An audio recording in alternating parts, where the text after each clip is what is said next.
Welcome to America News.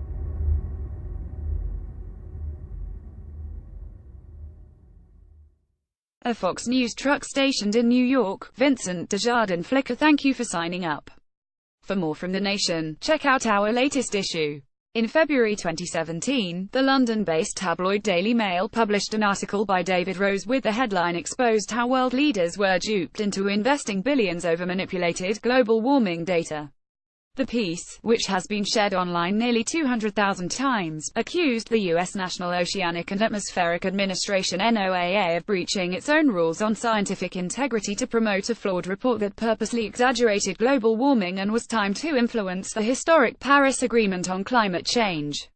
Ad policy. The story apparently inspired Congressman Lamar Smith, RTX, a climate change skeptic who chairs the House Committee on Science, Space, and Technology, to issue a press release titled "Former NOAA Scientist Confirms Colleagues Manipulated Climate Records." There and on Twitter, Smith attacked NOAA for playing fast and loose with the evidence in order to support the Obama administration's costly climate agenda. Smith wrote to NOAA demanding more documents to determine whether the science at NOAA is objective and free from political interference. Based on the fact that it had cheated and got caught, he insisted that the American Association for the Advancement of Science redact the NOAA study. The thing is, the Daily Mail article was bullshit. Its single source, retired NOAA scientist John Bates, denied its thesis, which was that NOAA had tampered with its data. His only complaint was with the report's timing, which he said looked rushed to coincide with the Paris Climate Summit. So far, this sounds like so many of the other said stories that we see in our mainstream media, where lies, false equivalences, and pseudoscience trump observable reality. In England, however, media institutions belong to the Independent Press Standards Organisation, an impartial regulator that accepts complaints about phony stories and follows them up with the alleged offenders. And the IPSO has real power. It creates a record for future researchers and can publicly embarrass reporters. In this case, it forced a lengthy mea culpa. The Daily Mail admitted that its putative exposé failed to take care over the accuracy of the article or fix significantly misleading statements. It's not a perfect solution. The correction was shared only about 300 times, but it's better than nothing. I put in a call to Smith to see if he was planning to apologize to NOAA and/or everyone else he misled by relying on this now discredited article. Thea MacDonald, the communications director for Smith's committee, emailed to explain the facts of the committee's investigation, which began more than a year before the Daily Mail article was published, remain unchanged. She added that at no point in its investigation did the committee rely on Mr. Rose's characterization of Dr. Bates' concerns.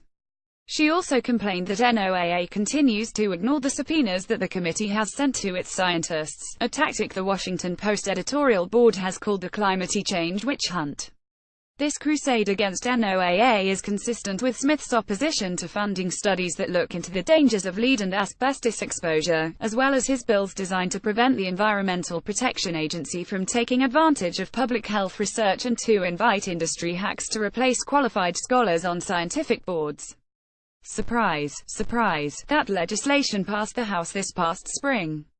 And look, Smith turns out to have received $700,000 from the oil and gas industry since 1989. Here's another shocker. Smith has no background in science. He has a law degree and was an undergraduate major in American studies. He's also a Christian Scientist whose first wife passed away after refusing medical treatment, according to the writer Sidney Blumenthal. At some point in reading the above, sane readers probably started asking themselves, as they've been forced to do since about 1978, how the world's most powerful nation could allow itself to be led by such people. That requires a longer answer than I can provide here. But another question I had was, what is this Independent Press Standards Organization, and can we please have one here? The first answer is that the IPSO was set up in 2014, after the organization that preceded it, the Press Complaints Commission, failed to take any meaningful action against Rupert Murdoch's News of the World for its phone hacking scandal. And the answer to whether we can have one here is no. Murdoch gets away with pretty much everything here, because journalists in the United States are allergic to anything that smacks of official oversight, and because our media corporations are more powerful than our government. Just look at Fox News' ridiculous lies about the still unsolved murder of Democratic National Committee staffer Seth Rich. Sean Hannity and the Lunatics on Fox Friends, which doubles as the only intelligence agency trusted by Donald Trump, mercilessly milked this young man's tragic death to advance a conspiracy theory in a desperate attempt to clear Russian hackers, WikiLeaks, and, of course, the Trump campaign. Fox News was compelled to retract, but, unlike the Daily Mail, it has remained mum about what exactly it got wrong and why. There have been no apparent consequences for those who promoted the lies, nor has anyone apologized. And yet today, politicians and members of the media both treat Fox as a legitimate news organization.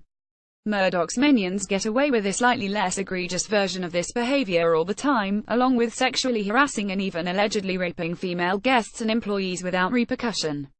In the United States, we have lawsuits instead, which have revealed what we know so far about the massive moral and intellectual corruption at the heart of the Murdoch empire. But lawsuits also threaten the ability of our media to speak out on such malfeasance, at least when it's carried out by people wealthy enough to sue.